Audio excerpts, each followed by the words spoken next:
Hello, hello, hello, and welcome to another episode of the Sabrina Zohar Show. My name is Sabrina Zohar, and I am your host. Happy Friday, babes. I'm so excited. Today we have Francesca. She is a coach. She studied psychology. She is phenomenal. And we talk about, are they wasting your time or are they actually into you? We go over body language, some red flags and green flags to look out for. And I'm really amped because this episode is so jam-packed with some really good stuff. Now, babies, don't forget, please rate, review the show, follow on the socials, give me some love. Don't forget I read all the reviews, so let's speak with some kindness. And don't forget, merch is out. If you guys need anything, you got the courses. We are here to support you in any ways. There's some free guides. Everything's in the link in show notes if you need anything. And as always, don't forget, send in your questions for our In the Trenches series, in the trenches at sabrinazohar.com. Stories, screenshots, send it to me. If you want profile audits, whatever you guys need, we are here to support you guys. I love you, babies, and thank you, as always, for showing up as you and allowing me to show up as myself. So without further ado, let's get right on into it, shall we? Hi, Francesca. Hello, Sabrina. I am so excited. Welcome to the Sabrina Zohar Show. I am so fucking excited to have you today because you are such an amazing coach and speaker and voice, and I am so excited to have the audience learn more about you. I was just on your podcast. Now you're on mine. Yeah, thank you so much. I'm so excited to be here. Thank you so much for having me. Can we start off? Could you share a little bit about your background, who you are, your work, what you like to do, and how you got into just even being in this space? Yeah, oh my God. I mean, I've been passionate about psychology ever since I was like 13. And my mom went to her first self-development seminar. And it was with this, I think it was like a clinical psychologist, but it was a very impactful one. And she came back like a changed person. And I was like, oh my God, I want to go. I want to experience this. And then I started going to like self-development courses and seminars and reading books and, watching series on body language. And then I went on to study psychology in university. And it was just like a whole thing. And, my social media channel started off by me just wanting to share some of the things I was learning in my courses or from books or seminars. And yeah, I mean, they grew so fast. And then, I started doing life coaching as well. And it's a whole thing now. The podcast, the coaching, the social media channels. Yeah, it's really exciting. I love it. And I think today the reason I really wanted you on was because I know that you have different insights, which is always really fun.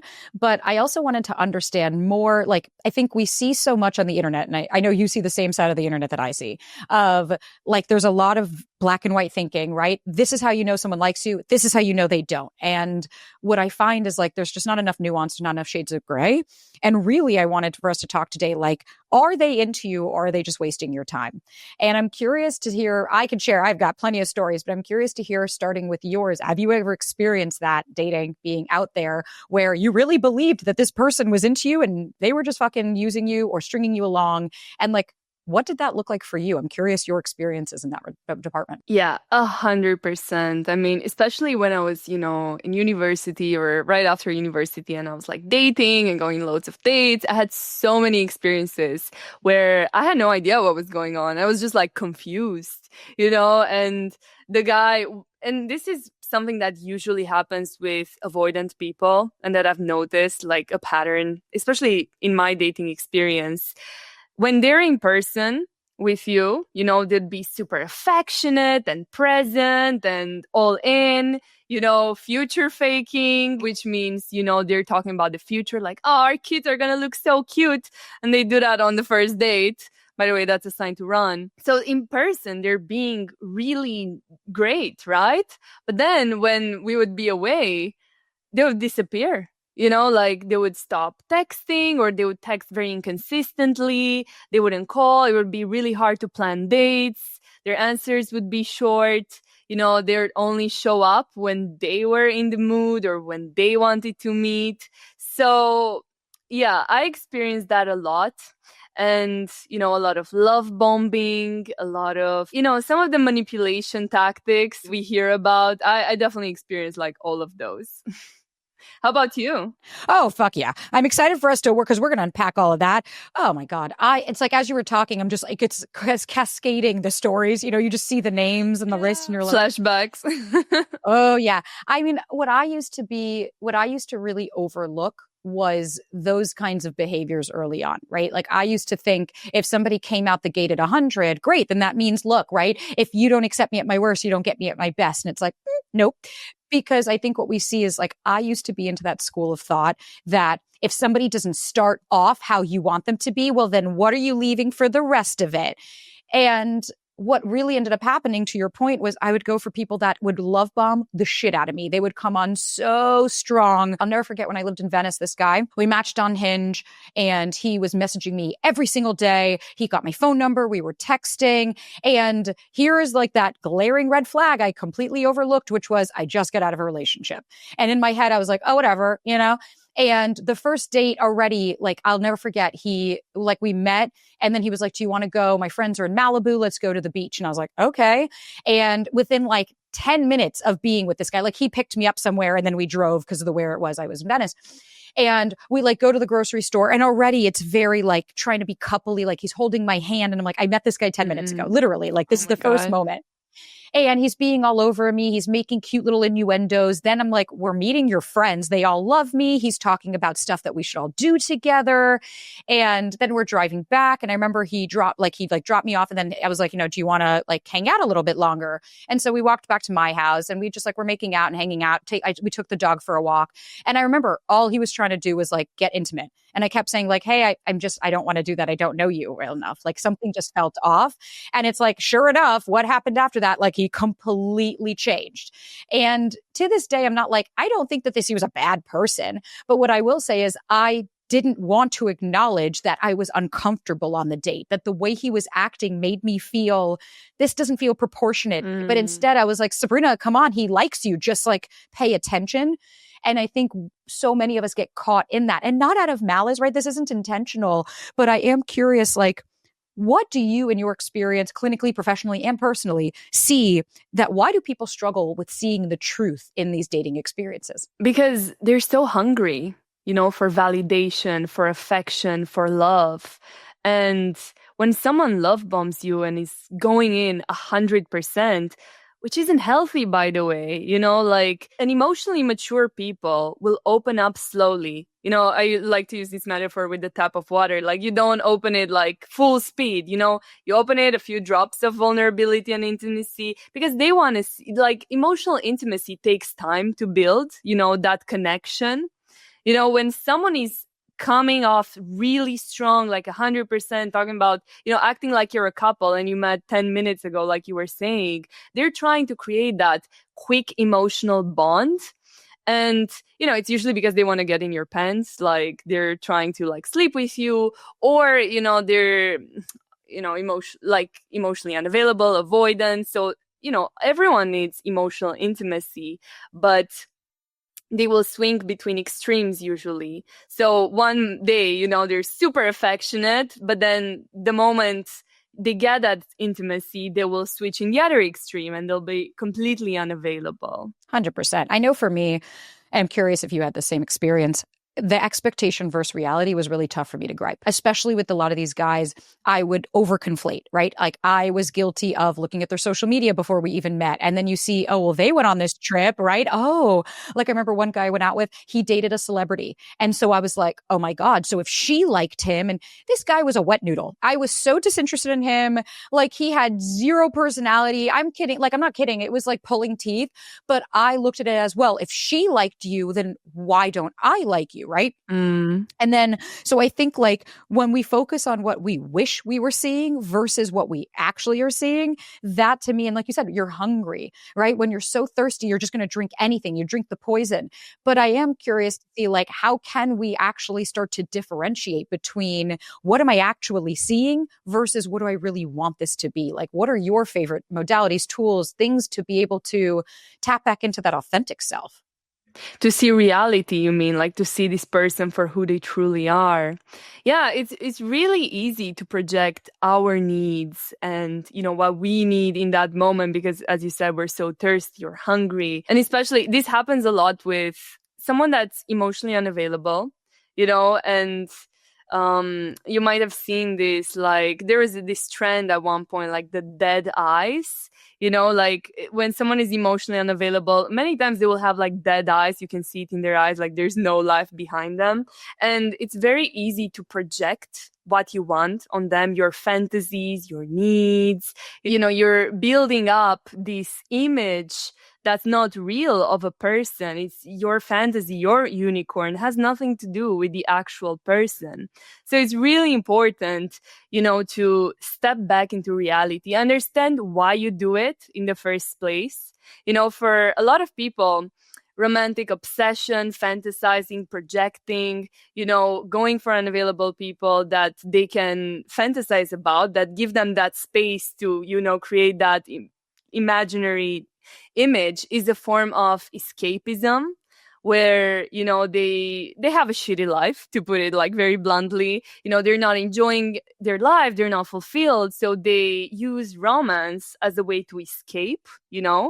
It's like reading I read fantasy, like romance fantasy books. It's very similar, like you use it as a form of escapism. Or like you yourself are emotionally unavailable, and it's easier to imagine and project and to fall in love with this imaginary character than with a real person that has flaws, and their poop stinks as well. So it's really important to understand why in the first place and become conscious, and then step back into reality, start seeing them for who they truly are. Like something I like to do is, for instance, make a list, make a list of all the positive traits they have and also all the negative traits they have. What do you like about them? What do you not like about them? So, and try to, step out of this emotional storm that's going on inside of you when you're, attached or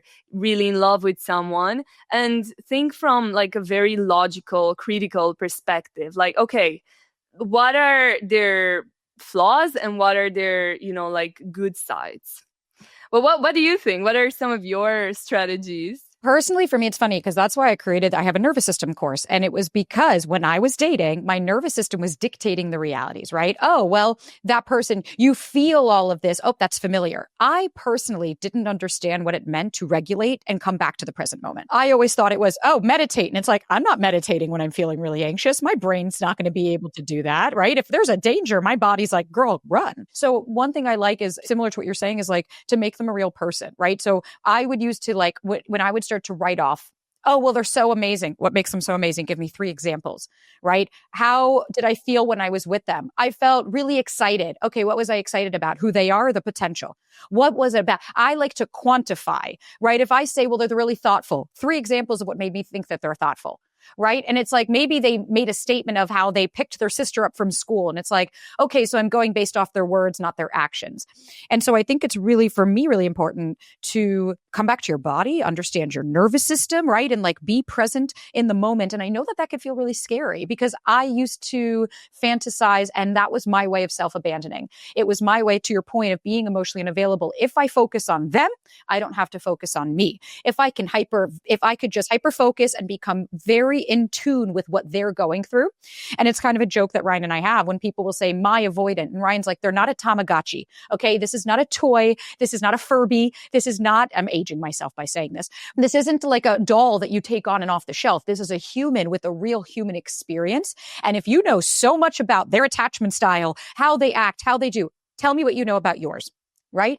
And I wanted to ask you, because we've talked about emotionally unavailable, and I wanted to know your thoughts truly. How does that manifest? Like, what does that actually look like in practicality? Because I saw on Threads the other day, someone said, like, hot take, there's no such thing as being emotionally unavailable. This is bullshit psychology terms that are excusing bad behavior. That person's just not into you. I'll tell you what an emotionally available or like secure person looks like first. So someone that's like securely attached, emotionally unavailable, they will be very direct. They'll be very open. They're comfortable with sharing their feelings, expressing their feelings. They'll be like, hey, I like you. Do you want to go on a date? Or, hey, I'm not feeling this. I want to stay friends. Like they'll be very clear, like, hey, I want to, see where this goes. they will not hide how they feel. They will not play games. They'll just be like very straight up. So very healthy, chill. Someone that's anxiously attached will usually play games. They're terrified of rejection, so their approach will be more indirect. So they will be like trying to avoid rejection by hinting in like really subtle ways, by dropping cues. They're the ones watching all my body language tricks videos. We're going to get to that. Yeah, we'll get into that. But, the person becomes the center of their world after a week of meeting them. So, that's a whole nother thing. But then with someone that's unavailable or, avoidantly attached, first, they will come off as independent and detached, which can be really attractive, especially for anxiously attached people. Because like, oh, you don't need me, you have like that strong sense of self. But it will be really hard for them to express feelings. They will struggle with having like deep, conversations, or like, planning for the future. They'll struggle, with like being available for the other person. They'll be inconsistent. They'll drop like mixed signals. One day, what we were talking about before, one day they're available and they're loving and affectionate, and the other, they're not there. They disappear. Every person has the need for intimacy. So it's not like they're completely shut off. Like they will sometimes crave that, but then they'll go back. So the biggest indicator I would say is that they're inconsistent, in their actions and with their feelings. What do you think? 100%. To your point, the anxious person also embodies that, right? Because I think we underestimate. I hear this all day of like, well, they're emotionally unavailable. I'm trying to talk to them. It's like, no, baby. It's sending a barrage of texts, sending 600 different thought processes, jumping all over the board, going from like, I've seen some of these messages and I'm like, I don't know what the through line is. What is the message you're trying to get across? Because that disconnection from self is where I see emotionally available means I understand myself. I understand this triggered me. Here's what came up for me. Can I articulate that to you? Let me share that with you, right? Instead of, well, you didn't text me because you don't like me. And it's like, so we're making it about them as opposed to saying they didn't text me. Oh, it makes me feel like I'm not a priority. Okay. Is that factually what's going on right now? No, I've met this person once. I have no idea who they are, right? Like I saw it was a video the other day of this one creator, and someone called into his show and she said, God, I've had one date with this guy and he just, my God, he won't stop texting me. And she's like, what boundary can I set? This is really overwhelming. She's like, it's good morning. How are you? How's your day? What's up? And she's like, I've known him once. And it really annoyed me because the guy was like, really? And, he was like, if you liked him, you probably wouldn't be saying this. And I was like, excuse me? And everybody in the comments was like, she's just avoidant and blah, blah, blah. And it's like, actually, no, she has every right to say that's overwhelming. The pinch doesn't match the ouch. Even if I really liked you, I don't want to start at 100 because to me, that felt like she was tapping into her body. She was saying, I don't like this feeling. This doesn't work for me. I'm not enjoying this. It's overwhelming to me, right? That to me is somebody who's emotionally available to say, hey, I want to express to you. I'm just trying to figure out the words. How do I say this to somebody? And that's why I always thought my partner was so hot. Because, yeah, he has his avoidant tendencies, just like I have my anxious tendencies, but he was incredibly emotionally available to say, hey, nope, this doesn't work for me. Let me articulate. I'm clear about this. Let me show up for you consistently. And it allowed us to build a real and solid foundation as opposed to starting off really hot and then being so up and down. Because someone asked, why do some people come on strong and then disappear? And I think you kind of just nailed it of like, I would love to go into more of that future faking, love bombing versus genuine interest. Like, how can you spot the difference between genuine interest and love bombing or future faking? Yeah, I mean, it's what we were saying before as well. Like when they're future faking, for instance, they will, they'll create this image of the future. So they create like that quick emotional bond when that attachment, they're trying to get you attached. Yesterday, actually, I was watching Love is Blind with my boyfriend, made him watch it.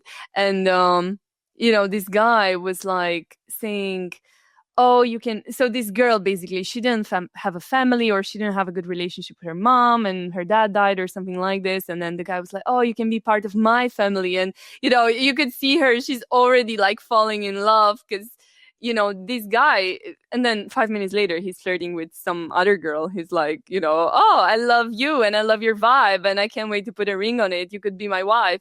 So like, it's giving you what you need and telling you what you to hear to create that emotional attachment really quickly. So the difference is that they're trying to do it really quickly and they come off really strong, but then they're very inconsistent about it. Like we were saying earlier, they're very consistent for 3 days and then they disappear for a week, and you're trying to plan a date and you can't because they're so busy, like, yeah. It's funny you bring up Love is Blind because same thing. We're watching it and I'm like, I'm very bored by this season because it's so much trauma dumping. All I'm seeing is like sharing already. It's like the second time they're in the room and they're talking about their opioid addiction and their family and all this. And it's like, it's a false sense of intimacy quickly. And when people overshare because they're trying to connect and they're trying to force and expedite. And I'm not saying it's out of malice. Like, I do want to be clear. It's not always like, yes, can narcissists love bomb? Yeah. Sometimes that's out of manipulation and things like that. But then there are other people that love bomb because they want to seek a quick safety. They want to expedite that so that they can feel good. You're not going to leave me, right? If I share all this with you and you know everything about me, you're going to love me and you're going to support me. But what I kind of see there is like, again, the pinch doesn't match the ouch, right? If somebody, like Matthew Hussey once said it, he was like, if somebody walks by your house and said they like it, do you just give them the keys? No, right? Like, you just be like, okay, thank you. I need to make sure that this person has funds in the bank before I go cash the check. And I think that's really where I see the disconnect. And I want to segue kind of into like, okay, so we understand why we overlook the flags, whether that be an attachment, whether that be a familiar pattern, whether that be I'm scared to be alone, right? Like, I think we cognitively understand that.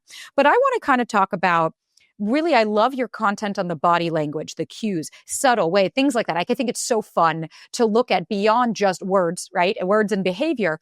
But can we we'll break it down into how you know they like you versus how you know they don't, right? The green flags into the red flags.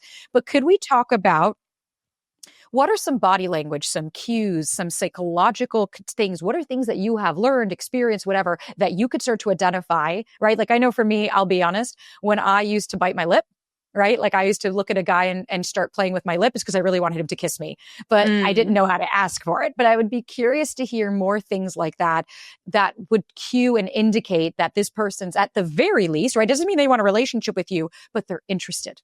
So yeah, that's one of them, for instance, transferring what they would like you to do to them onto an object. So, like they're caressing a glass the way they'd like you to caress them, like those kind of things. Oh, I didn't know that. Yeah, that's interesting, right? So, for instance, they will become louder if you're in a group setting, to attract your attention. Or on the contrary, when they're talking to you directly, they might become more shy and flustered because, they're intimidated and they're trying not to fuck it up. For instance, if you're in a group, again, they will want to see your reaction if someone is telling a joke or a story. You're going to be the first person they look at. Or even when the group is laughing, they'll look at you. They want to see your reaction. Another one is that their feet are pointing towards you, even if their torso is pointed somewhere else, or if they're talking to someone else, because our feet kind of indicate where our attention really is, like unconsciously, because it's the member that's furthest away from our body. And like, we usually control our facial features or our hands, like we think about where to put them and how to place them, but not our feet. So that would be like the explanation. Another one is that, they'll change their position when you enter the room. So, if I was just staying like this and then I see you enter the room, I'm like straightening my back, I'm like maybe arranging my hair, playing with my necklace. And it's all a way to, make myself unconsciously, look more attractive for you. And then some other things, like small things, is like if I see you, my eyes widen, or, I raise my eyebrows a little bit. And then if we're talking, I will like lean forward. because when you're interested in what someone has to say, like you lean forward. Now, this doesn't necessarily have to be romantic. It can also be like, at a podcast and I'm really engaged in the conversation, or with a friend. But usually when someone's interested in what you have to say, or they will lean forward. Another one is that they will do a drag touch. So a friend will, when they hug you, they'll tap and release. It's very simple. But when someone likes you, their hand will linger a bit longer. So like they'll drag their hand, and again, they'll find any excuse to touch you, or, just be in your proximity. My friend was telling me 2 days ago, like her ex-boyfriend, she works at a reception, and he works in another department, and he has no business being at reception, but he would always end up being at reception or around that area, So, they always end up like in your proximity, close to you, find any excuse to touch you. Usually men will take up more space, for instance, stretch out. And it's like this is all like subconscious and very like reptilian brain. Is like a way to make themselves appear more dominant, more masculine. Yeah. So it's a lot of like these subtle body language cues that can tell you if someone is attracted to you or not. I love this shit. I do. I love body language because I'm saying, like, if I'm really engaged, I'm directly eye contact, right? Like I'm facing towards you. Like I think it was Jillian who posted something saying like, and if you're talking to someone and they constantly pull their phone out, it's like, okay, well then they're breaking that contact with you, right? And we'll get into the signs that they're not. But I want to preface, right, for anybody listening, because it reminds me, I have one client and I love her. And this kind of is similar, where she has a guy that does all of this stuff, but then he doesn't do anything with it, right? Like anytime they see each other in a group, he's always rushing to her first, right? He's making sure that he's always paying attention to her. But then anytime it's like, let's hang out, let's make plans, that's it, right? He just completely drops the ball, gives an excuse of like, oh, I'm not great at dating, or like, oh, I'm not good at this. Yeah, a lot of people tell me that. And it's like, that's where we have to go and say, listen, these are all really great subtle cues, and you can look into it and you can appreciate it. But if they're not doing anything beyond that. Yeah, I mean, these cues could also be just that someone wants to sleep with you. So it doesn't mean they want to be in a relationship with you, like this could be the behavior of someone that is, or not even that. Maybe they're just platonically interested in you, and they get a bit shy or flustered when they're around, even though they have no intention. I mean, something that shows they're actually interested is things like, consistently texting you every day, remembering small details about you, like trying to help you if you have a challenge. Like these are, and just like being consistent and making things clear. But about what you were saying with your friend, like sometimes, and this is not always the case, but sometimes maybe the other person is just shy. I was talking the other day to someone, and she said her ex was extremely shy, and he would give her like all these subtle cues that he likes her, but he was just too shy to like make a move. So she opened the door for him, like by, I think it was just like texting him or DMing him on Instagram. And then he just started talking, it was just enough to open the door to make it clear, okay, I'm interested as well.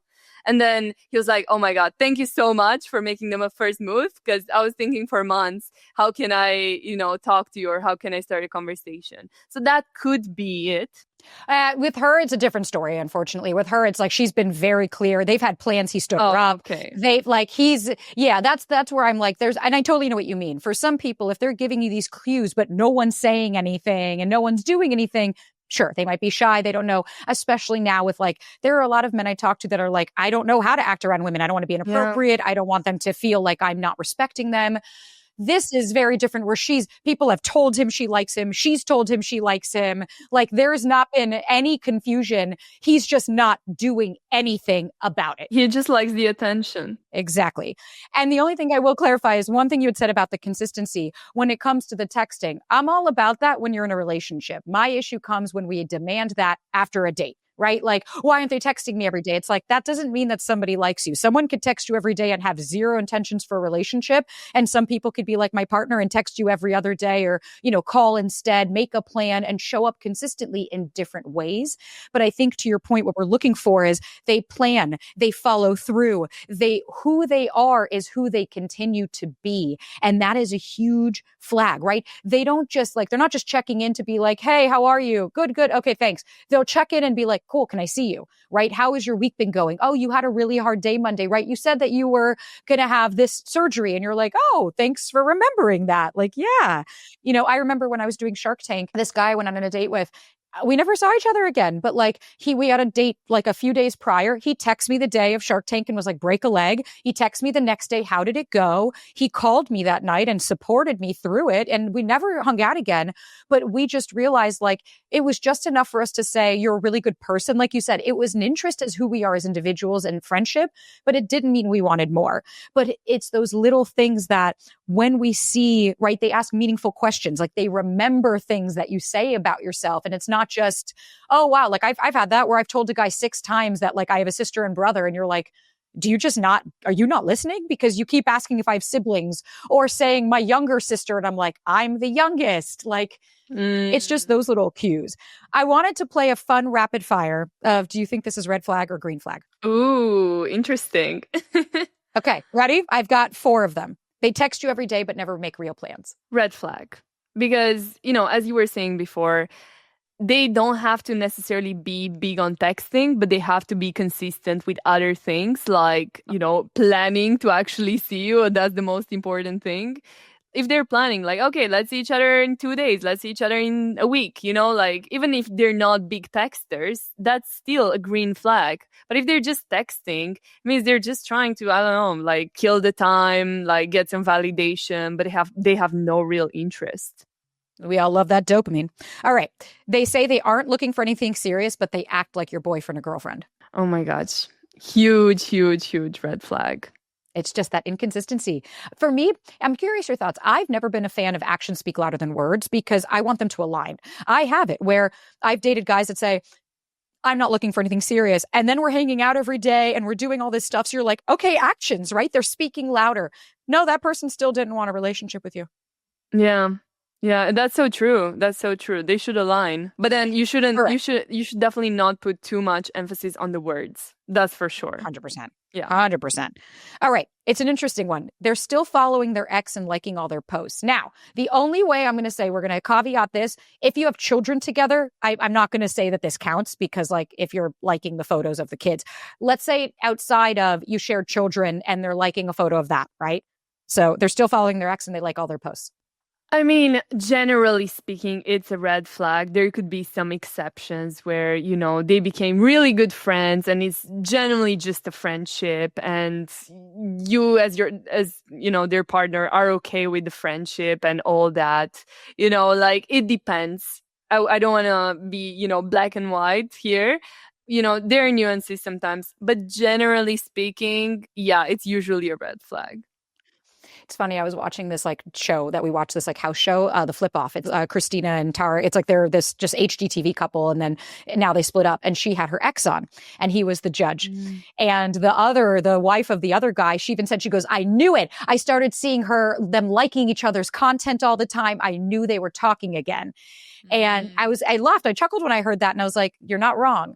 There's a difference between I've got guys I've dated that it never went anywhere. We never slept together. We didn't do anything. We went on maybe 3 or 4 dates.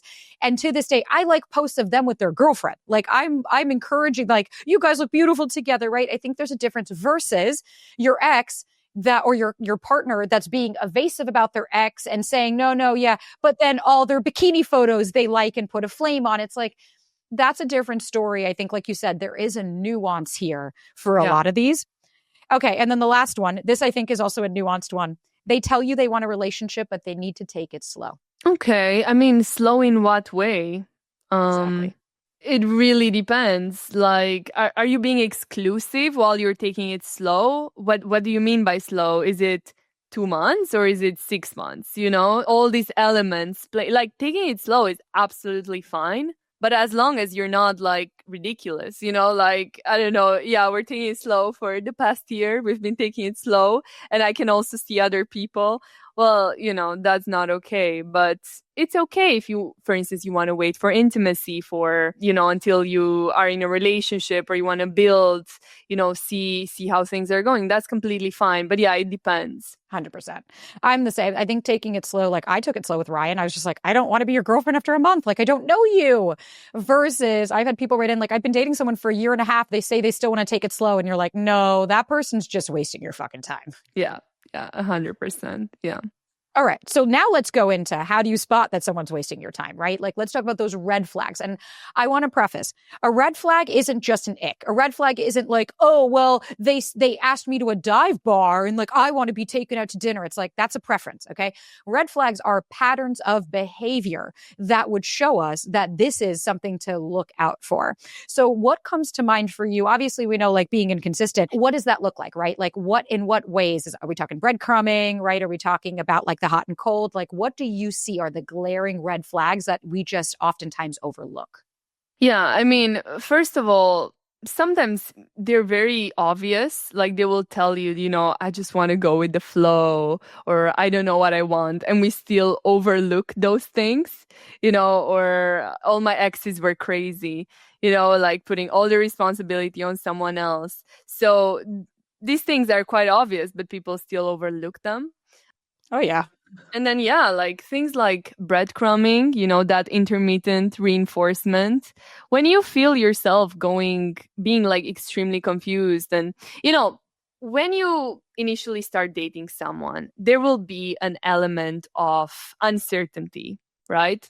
But if the uncertainty makes you spiral into anxiety, and it's a roller coaster of like highs and lows, and that's not good. That's a sign that this person is like a huge red flag, and is triggering even like traumas from the past, or is not going anywhere. Yeah. And I'm a big fan of getting curious of like, are they offering clarity? Right? Because like I've had it where it's like you could overthink and be anxious because of your traumas, but this person is like, I'm here. I'm reassuring you. Like, I don't know what else I could possibly do. I don't know you well enough. Versus, like you said, you're questioning everything. You're analyzing their text messages. Like I always saw, for me, the big red flag was if I have to talk to everybody else about my relationship, but versus the person I'm with.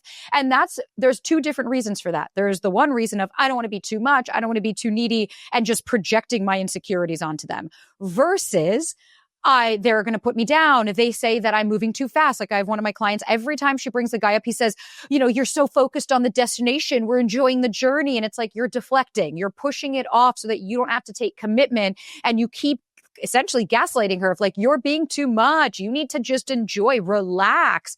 Those are all really discrediting, dismissive statements that will then be like, then you start to go, oh, am I crazy? Shit. Yeah. Am I making this up? Am I being too much? Versus, hey, this is how I feel. And the person's going, yeah, I really like you. This is what going slow means to me. Does that work for you? And they're communicative and clear. If you're still then confused and analyzing text, it's like, then that's just your core beliefs looking for someone to abandon and leave you. And that's the differentiation for me of turning it inwards to understand ourselves. 100%. And like that ability to just communicate, even if you need space, like just communicate it, whatever is happening, or asking for clarity, like they ask for clarity. They set like clear limits of the relationship or clear timelines. If something's going wrong or something feels off, they communicate. That's a huge green flag. And if they don't do it, that's a red flag. Also like a sense of urgency or emotional urgency when you're dating someone that's unavailable or toxic.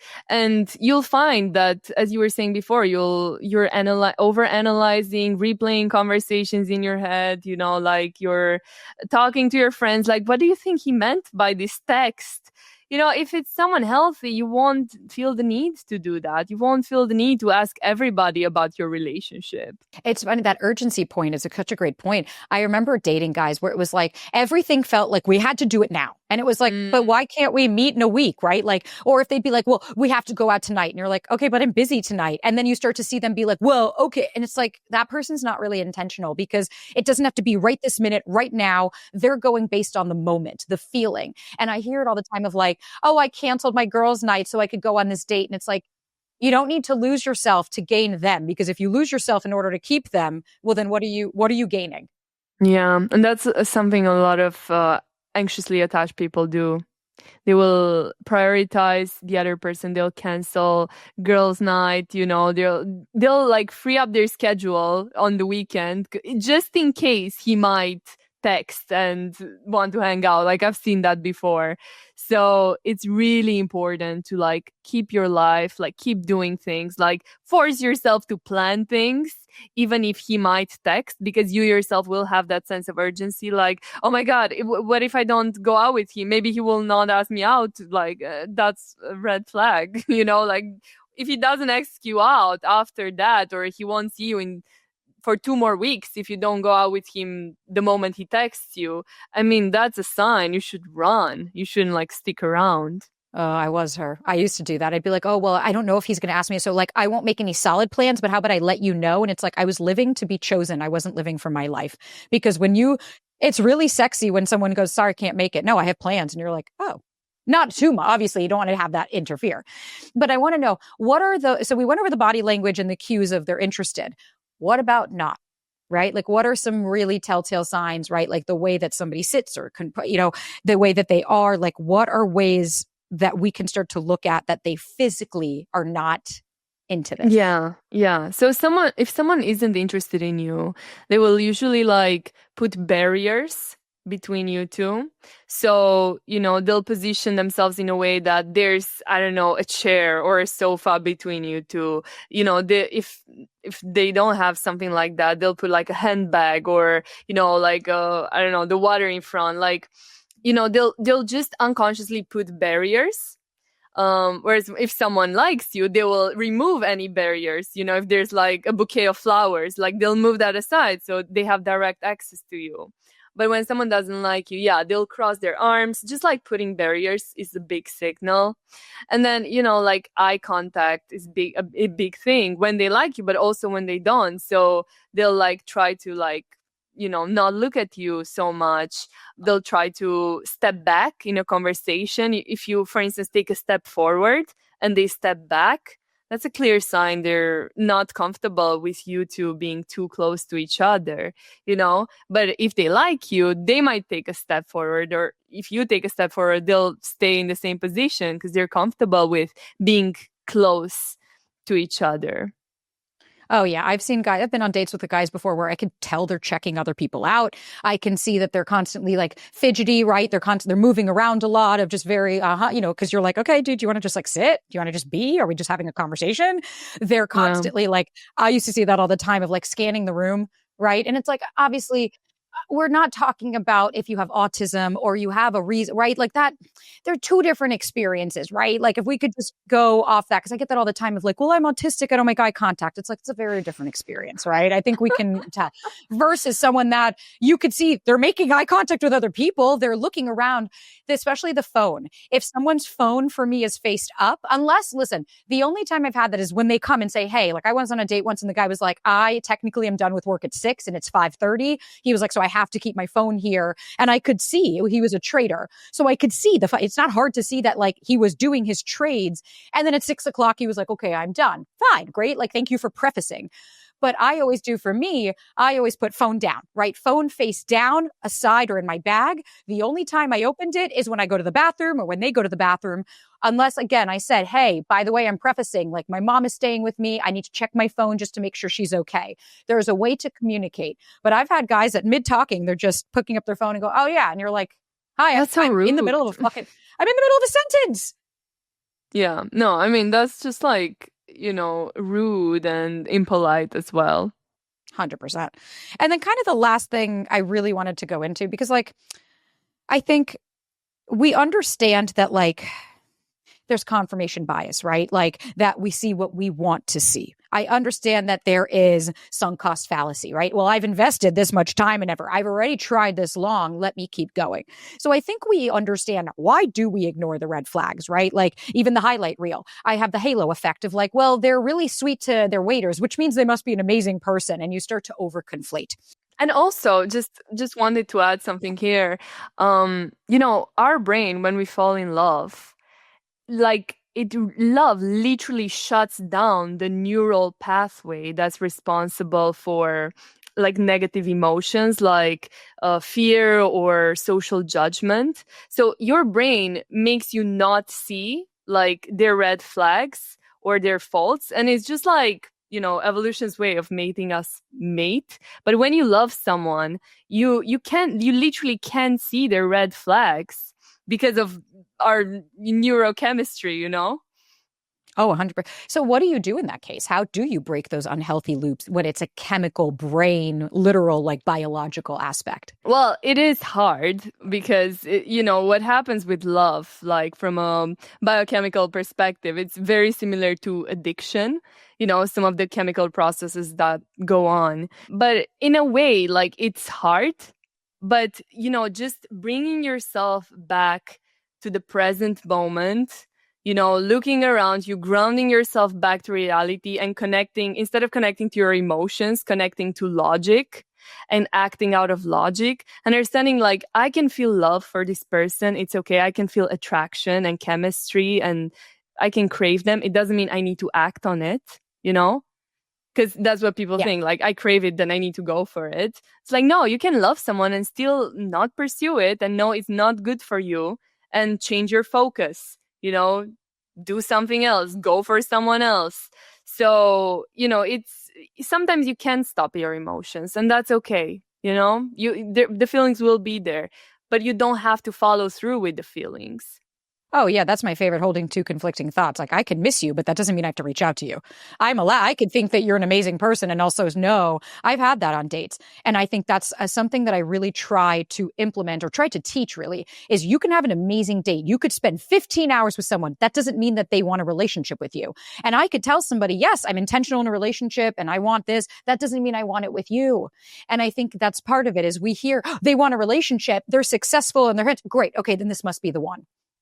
And I think for me, somewhere like that I start to look at is, one, what are the depths of the conversation that you guys are having, right? Like, do you feel, one thing that I really look out for that I think is a huge red flag when we talk about the inconsistency is when I'm with them, oh my God, everything's amazing.